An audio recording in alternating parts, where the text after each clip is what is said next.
السلام علیکم پیارے بچوں، باب نمبر 8 خوراک کے گروہ۔ جی پیارے بچوں، کیا آپ نے کبھی غور کیا کہ زندہ رہنے کے لیے خوراک کی ضرورت کیوں ہوتی ہے؟ اور اگر ہم خوراک استعمال نہیں کریں گے تو کیا ہوگا؟ کیا کبھی آپ نے یہ سوچا کہ کیا تمام جاندار ایک جیسی خوراک استعمال کرتے ہیں؟ آئیے جانتے ہیں ان سارے سوالات کے جوابات۔ سب سے پہلے صفحہ نمبر 61 کو کھولیں اور تصویر سے متعلق بات چیت کریں۔ آئیں سیکھیں۔ تمام جانداروں کو زندہ رہنے کے لیے توانائی کی ضرورت ہوتی ہے۔ جاندار یہ توانائی خوراک سے حاصل کرتے ہیں۔ پودے اپنی خوراک خود تیار کرتے ہیں۔ انسان اور جانور اپنی خوراک دوسرے جانوروں اور پودوں سے حاصل کرتے ہیں۔ وہ جانور جو صرف پودے کھاتے ہیں ان کو سبزی خور کہا جاتا ہے۔ کیا آپ مجھے چند سبزی خور جانوروں کے نام بتا سکتے ہیں؟ مثلا گائے، بکری اور پانڈا وغیرہ۔ کچھ جانور دوسرے جانوروں کا گوشت کھاتے ہیں، ان کو گوشت خور کہا جاتا ہے، مثلا شیر، چیتا اور بھیڑیا وغیرہ۔ کچھ جانور پودے اور جانور دونوں کھاتے ہیں، ان کو ہمہ خور کہا جاتا ہے، مثلا راکون، مرغی اور چمپینزی وغیرہ۔ پودے ضیائی تالیف کے عمل سے سورج کی روشنی میں اپنی خوراک تیار کرتے ہیں، اس لیے پودوں کو پروڈیوسر کہا جاتا ہے۔ کھانوں کے گروہ۔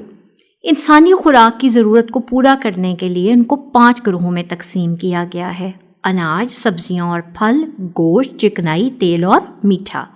اناج، اس گروہ میں مختلف اقسام کی دالیں، چاول، روٹی اور پاستا شامل ہیں۔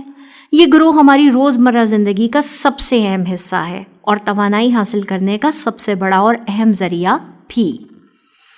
پھل اور سبزیاں، بیماریوں سے بچاؤ کے لیے ہمیں نمکیات، وائٹامن اور فائبر کی ضرورت ہوتی ہے۔ ان کی کمی سے انیمیا اور رکٹس کی بیماریاں پیدا ہو جاتی ہیں، اس لیے نمکیات، وائٹامنز اور فائبر حاصل کرنے کے لیے ہمیں پھل اور سبزیاں استعمال کرنی چاہیے۔ پھلوں میں سیب، آم، کیلا، امرود، ناشپاتی اور انگور وغیرہ شامل ہیں، جبکہ سبزیوں میں آلو، مٹر، گوبھی یا گاجر اور پالک وغیرہ شامل ہیں۔ ہمیں ہر روز قریباً 3 مرتبہ پھل اور 3 سے 4 مرتبہ سبزیوں کا استعمال کرنا چاہیے۔ جی پیارے بچوں، کیا آپ پھل اور سبزیاں شوق سے کھاتے ہیں؟ دودھ کی بنی اشیاء۔ کھانے کے اس گروہ میں دودھ، دہی اور پنیر شامل ہے۔ یہ گروہ کیلشیم حاصل کرنے کا بہترین ذریعہ ہے جو ہماری ہڈیوں کو مضبوط کرنے میں بہت مدد دیتا ہے۔ تو بھائی وہ بچے ہوشیار ہو جائیں جو اپنی امی کے کہنے پر بھی دودھ نہیں پیتے۔ اگر آپ اپنی امی کا کہا نہیں مانیں گے، دودھ نہیں پئیں گے تو آپ کی ہڈیاں کمزور ہو جائیں گی۔ گوشت، اس گروہ میں مرغی، مچھلی اور گوشت شامل ہیں۔ اس گروہ سے ہمیں پروٹین اور آئرن جیسی نمکیات حاصل ہوتی ہیں۔ پروٹین ہمارے خراب خلیوں کو دوبارہ ٹھیک کرنے اور ہمارے پٹھوں کو دوبارہ بنانے میں بھی مددگار ثابت ہوتی ہے۔ چکنائی، تیل اور مٹھائیاں۔ چکنائی انسانی جسم کو توانائی مہیا کرتی ہے اور اس کو گرم رکھتی ہے، لیکن چکنائی کا زیادہ استعمال ہمارے دل اور جسم کے لیے صحت مند نہیں ہوتا۔ متوازن غذا، سارے دن میں ہم جو خوراک کھاتے ہیں اس کو غذا کہتے ہیں۔ متوازن غذا اسے کہتے ہیں جس میں خوراک کے تمام بنیادی اجزاء مناسب مقدار میں شامل ہوں، جن کی ہمارے جسم کو ضرورت ہو۔ یہ خوراک کے غذائی اجزاء ہمیں توانائی پہنچانے کے ساتھ ساتھ بیماریوں کے خلاف قوت مدافعت، نئے خلیے بنانے، زخموں کو بھرنے، کھیلنے اور کام کرنے میں مدد دیتے ہیں۔ متوازن غذا کی اہمیت۔ متوازن غذا ہماری جسمانی اور ذہنی نشو و نما کے لیے ضروری ہے، ہمارے جسم کو مناسب طریقے سے بڑھنے میں مدد دیتی ہے، ہمارے کام کرنے کی صلاحیت کو بہتر کرتی ہے، بیماریوں کے خلاف ہماری قوت مدافعت کو بڑھاتی ہے۔ صحت مند زندگی کے عوامل۔ صحت مند زندگی گزارنے کے لیے متوازن غذا کے علاوہ چند باتیں اور بھی ضروری ہیں۔ آپ کو کیا لگتا ہے کیا کیا چیز اہم ہے؟ صفائی۔ اچھی صحت کے لیے اپنے جسم اور آس پاس کے ماحول کو صاف رکھنا بہت ضروری ہے۔ صحت مند رہنے اور بیماریوں سے بچنے کے لیے درج ذیل کام ضروری ہیں۔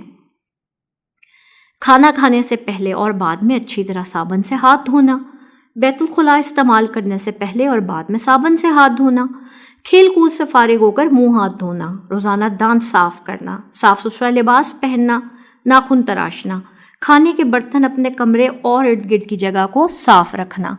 مناسب نیند۔ صحت مند رہنے کے لیے پرسکون نیند بہت ضروری ہے، اس سے جسم تازہ دم ہو کر پھر سے کام کے لیے تیار ہو جاتا ہے۔ پیارے بچوں، اگر آپ رات دیر تک جاگتے ہیں اور اپنی نیند پوری نہیں کرتے تو آپ اپنے آپ پر ظلم کرتے ہیں. سو مجھ سے وعدہ کیجئے کہ آپ نے کیا کرنا ہے، آپ نے جلدی سونا ہے اور اپنی نیند پوری کرنی ہے. ورزش. باقاعدگی سے ورزش کرنے سے جسم مضبوط اور صحت مند رہتا ہے اور انسان بیماریوں سے محفوظ رہتا ہے. درج ذیل ورزشیں بچوں کے لیے اہم ہیں. سائیکل چلانا، تیراکی کرنا، مختلف کھیل کھیلنا مثلا فٹ بال، باسکٹ بال اور ہاکی وغیرہ. ٹیلی ویژن، ویڈیو گیم اور کمپیوٹر پر بہت زیادہ وقت گزارنا صحت کے لیے نقصان دہ ہے.